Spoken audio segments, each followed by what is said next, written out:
어느 작은 도시에 어린 소녀 하나가 살고 있었다. 그녀의 이름은 은영이었고 초등학교 5학년에 재학 중이었다. 은영은 부모님과 함께 오래된 주택에 살고 있었는데 그 집은 마을 외곽에 위치해 있어 조금 으스스한 분위기를 풍기곤 했다. 그 집에는 특별한 방이 하나 있었다. 가족들은 그 방을 금지된 방이라 불렀다. 그 방은 항상 잠겨 있었으며 부모님은 절대 그 방에 들어가지 말라고 경고하곤 했다. 은영은 그 방에 대해 궁금해했지만 부모님의 말을 따랐다. 어느 날 밤 은영은 이상한 꿈을 꾸었다. 꿈속에서 그녀는 그 금지된 방 앞에 서 있었다. 문틈 사이로 차가운 바람이 느껴졌고 그 안에서 흐릿한 목소리가 은영을 부르고 있었다. 은영아, 은영아. 꿈에서 깨어난 은영은 심장이 두근거렸다. 밤하늘은 어둡고 집안은 적막했다. 그날 이후로도 은영은 같은 꿈을 반복해서 꾸었다. 불안함에 잠을 설쳤고 결국 부모님께 꿈 이야기를 꺼냈다. 하지만 부모님은 무섭게 얼굴을 찡그리며 그 방에 대해 언급조차 하지 말라고 단호히 말씀하셨다. 며칠 후 은영은 방과 후 학교에서 돌아와 집에 아무도 없다는 것을 알게 되었다. 부모님은 외출 중이었고 그녀는 집에 혼자 있었다. 은영은 금지된 방의 문 앞에서 멈췄다. 그 꿈에서 본 것처럼 문틈 사이로 차가운 바람이 느껴졌다. 은영은 자신의 호기심을 멈출 수 없었다. 그녀는 부엌에서 작은 열쇠를 찾았고 손이 살짝 떨리는 가운데 그것으로 문을 열었다. 방 안은 어두웠고 먼지 냄새가 났다. 오래된 가구들과 책들이 방 안에 어지럽게 놓여 있었다. 방 한 구석에는 누군가의 낡은 일기장이 놓여 있었다. 은영은 그것을 집어들고 첫 페이지를 펼쳤다. 거기에는 오래된 사진 한 장이 끼워져 있었다. 사진 속에는 한 무리의 사람이 있었고 그중 한 명은 은영과 꼭 닮은 소녀였다. 뒷장에는 1990년 사랑하는 딸과 함께 라고 적혀 있었다. 그러나 그 사진 속에서 보이는 소녀는 1990년이라면 도저히 있을 수 없는 은영의 모습이었다. 은영은 으스스한 느낌의 일기장과 사진을 제자리에 두고 방을 나와 문을 잠갔다. 그날 밤 은영은 다시 그 꿈을 꾸었다. 이번에는 더욱 분명하게 그 목소리가 다가왔다. 은영아, 돌아와줘. 그리고 꿈에선 금지된 방의 문이 서서히 열리면서 그 낯익은 소녀가 방 안에서 그녀를 향해 미소 짓고 있었다. 은영은 꿈에서 깨어나 땀에 흠뻑 젖었다. 다음날 은영은 부모님에게 다시 그 방과 꿈에 대해 물어봤다. 그러자 부모님은 얼굴이 창백해지며 깊은 한숨을 내쉬었다. 사실은 어머니가 조심스럽게 말을 꺼냈다. 내가 태어나기 전에 너와 똑같이 생긴 첫째 딸이 있었단다. 아주 사랑스러운 아이였지. 하지만 어린 나이에 병으로 떠나고 말았어. 그 방은 그녀와의 추억을 간직하는 곳이야. 은영은 충격에 휩싸였다. 그 후로도 가끔 꿈속에서 그녀를 부르는 목소리를 들을 수 있었다. 은영은 그 방에 다시 들어가 본 적은 없었지만 그 비밀을 알고 난 후로는 더는 그 목소리가 두렵지 않았다. 언젠가 그 소녀와 다시 만날 날이 올지도 모른다는 생각만이 은영의 마음속에 남아 있을 뿐이었다. 두 번째 이야기. 어느 날 나는 인터넷에서 흥미로운 이야기를 발견했다. 그것은 한창 시험 기간이던 대학 시절 한 학생이 겪은 기묘하고도 오싹한 경험에 관한 것이었다. 이 학생은 이름을 영수라고 하자. 영수는 지방에서 올라와 서울에 있는 대학에 다니고 있었고 자취방에서 혼자 생활하고 있었다. 그의 여름은 유난히도 더웠고 시험 기간이 겹쳐 영수는 밤낮을 가리지 않고 공부에 매달리고 있었다.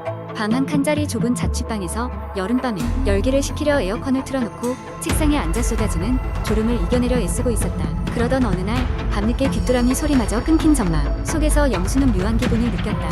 방 한 구석에서 누군가가 자신을 지켜보고 있는 듯한 느낌이었다. 처음엔 공부로 피로가 겹쳐 환각을 겪는 거라 생각하고 대수롭지 않게 여겼다. 하지만 시간이 지날수록 그 기분은 점점 더 선명해졌고 마침내는 참을 수 없을 정도로 강렬해졌다. 결국 영수는 자리에서 일어나 방을 둘러보기 시작했다. 방 안에는 이상한 낌새는 전혀 보이지 않았고 외부에서 침입한 흔적도 없었다. 마음을 다잡고 다시 책상에 앉아 집중하려 했지만 그 불길한 느낌은 더욱 커져만 갔다. 며칠 후 영수는 도저히 참을 수 없어 친구에게 이 일을 털어놓았다. 친구는 대수롭지 않게 여겼지만 그래도 혹시 몰라 방에 와서 함께 하룻밤을 지새우기로 했다. 그날 밤 친한 친구와 함께 있던 덕에 영수는 비교적 마음이 편안해졌다. 그러나 새벽녘이 되자 친구는 문득 화들짝 놀라며 잠에서 깼다. 친구는 방구석을 가리키며 저기 누구 있어? 라고 말했다. 밤중의 어둠 속에서 친구의 손끝이 가리키는 곳을 보자 영수의 심장은 얼어붙는 듯했다. 어둠 속에서 뚜렷하게 보이지는 않았지만 그 구석에는 분명히 검은 형체가 서 있었다. 사람의 형태였지만 비정상적으로 큰 키와 확대된 팔다리는 눈에 띄었다. 형체는 가만히 서서 부자연스러운 자세로 꼼짝도 하지 않고 이들을 내려다보고 있었다. 두려움에 휩싸인 영수와 그의 친구는 완전히 후진 채로 방을 빠져나와 복도로 뛰쳐나왔다. 그와 동시에 주변이 완전히 침묵에 휩싸인 듯한 느낌이 들었다.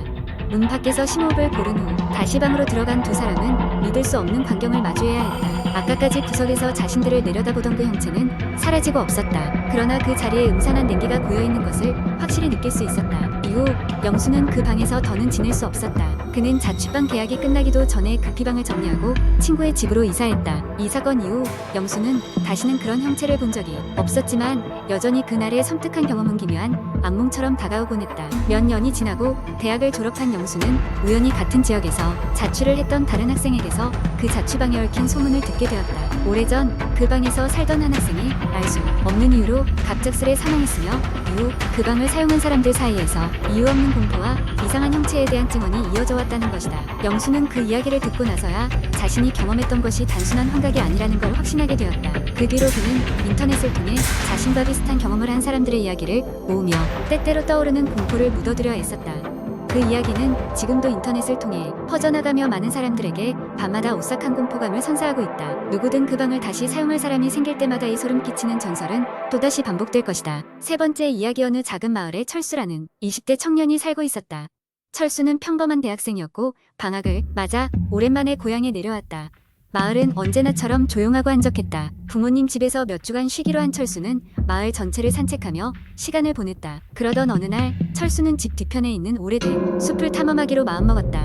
이 숲은 마을 사람들 사이에서 괴담이 전해지는 곳으로 특히 밤에는 아무도 들어가길 꺼리는 장소였다. 숲의 깊숙한 어딘가에 오래된 폐가가 하나 있는데 그곳에 귀신이 산다는 소문이 떠돌았다. 호기심 많은 철수는 친구들에게 이 이야기를 듣고 나서 오히려 더 가보고 싶어졌다. 한낮의 햇살이 숲의 나뭇가지 사이로 부서질 때쯤 철수는 혼자 숲을 향해 걸어갔다. 시작은 평범했다. 숲의 초입은 무성한 나뭇잎 사이로 들어오는 햇빛 덕에 아주 아름다웠다. 철수는 익숙한 산새의 소리를 들으며 천천히 걸어 들어갔다. 그러나 숲속 깊이 들어갈수록 빛이 점점 줄어들고 숲의 공기는 차갑고 축축해졌다. 나무 사이로 불어오는 바람 소리도 어딘지 모르게 소름 끼쳤다. 한참을 걷던 철수는 길가에 예쁜 들꽃을 발견하고는 잠시 멈춰 카메라를 꺼내 사진을 찍었다. 그 순간 그의 귓가에 낮고 사늘한 여자의 웃음소리가 들려왔다. 깜짝 놀라 뒤를 돌아봤지만 아무것도 보이지 않았다. 단지 바람에 부대끼는 나뭇잎 소리뿐이었다. 철수는 금세 마음을 진정시키고 다시 길을 따라 걸어갔다. 조금 더 걸을 때쯤 철수는 이상한 것을 발견했다. 길가에 놓인 작은 인형이었다. 낡고 더러운 인형이었지만 묘하게 눈길을 끌었다. 철수는 무심코 인형을 집어들었고 그 순간 속 깊은 곳에서 다시 그 여자 웃음소리가 들려왔다. 이번에는 더 가까이서 그리고 더 뚜렷하게 들렸다. 철수는 갑자기 소름이 돋았지만 자신도 모르게 인형을 배낭에 넣고 말았다. 이상한 기분에 휩싸인 철수는 더 깊게 숲을 탐험하는 대신 집으로 돌아가기로 했다. 그런데 길을 돌아 나와 보니 그가 걸어온 길이 모두 똑같고 이제 어디가 어디인지 알 수 없게 되어버렸다. 철수는 방향을 잊지 못하고 당황하기 시작했다. 설상가상으로 해가 빠르게 저물어가고 있었다. 그때 어디선가 나타난 한 노파가 철수를 불렀다. 산속에 혼자 있는 노파라니 이상한 일이었지만 철수는 안도감을 느끼며 노파에게 다가갔다. 그녀는 잔뜩 주름진 얼굴에 붉은 입술을 하고 있었고 다정한 미소를 지었다. 길을 잃었느냐? 철수가 고개를 끄덕이자 노파는 뭔가 의미심장한 채로 작은 숲길을 가리켰다. 저 길로 가렴. 그럼 길이 나올 거야. 철수는 그녀의 말을 듣고 그대로 길을 따라갔다. 얼마 지나지 않아 그는 드디어 숲 밖으로 나오게 되었다. 안도의 한숨을 쉬며 뒤돌아보았지만 노파는 이미 사라지고 없었다. 기분이 묘하게 불안해진 철수는 더 이상 생각하지 않고 서둘러 집으로 향했다. 그날 밤 철수는 이상한 꿈을 꾸었다. 꿈속에서 그는 아까 그 노파와 무언가 심각한 이야기를 나누고 있었고 그 인형이 살아 움직이며 말을 걸어왔다. 철수는 식은땀을 흘리며 잠에서 깼다. 왠지 모르게 배낭에 넣어두었던 그 인형이 신경 쓰였고 결국 인형을 꺼내 자세히 들여다보았다. 그 인형의 눈이 마치 살아있는 그 철수를 바라보고 있는 듯한 기분에 그는 불안감을 느끼며 인형을 창 밖으로 던져버렸다. 다음날 아침 철수는 잠에서 깬 뒤 창 밖을 확인했다. 그런데 그 인형은 이미 감쪽같이 사라져 있었다. 며칠 후 철수는 마을의 미신과 귀신 이야기에 대해 더 많은 조사를 했다. 오래된 기록에 따르면 오래 덩그 숲에서는 한 여인이 살았는데 아이를 잃고 미쳐버린 채 인형을 자신의 아이로 여겼다고 한다. 그 여인은 결국 인형과 함께 숲속에서 생을 마감했고 그 이후로 같은 인형이 나타났다. 사라지며 사람들을 혼란에 빠뜨린다는 소문이 있었다. 철수는 그 이야기를 듣고 난 후 급히 다시 숲으로 돌아갔다. 그가 인형을 던졌던 자리로 가보니 인형은 없었다. 하지만 숲속 어디선가부터 다시 그 사늘한 웃음소리가 들려오기 시작했다. 여기서 이야기는 열린 결말로 끝난다. 철수는 마을을 떠났지만 여전히 마을 사람들 사이에서는 그 숲에 대한 여러 괴담이 전해지고 있으며 인형은 여전히 때때로 사람들 앞에 나타난다고 한다.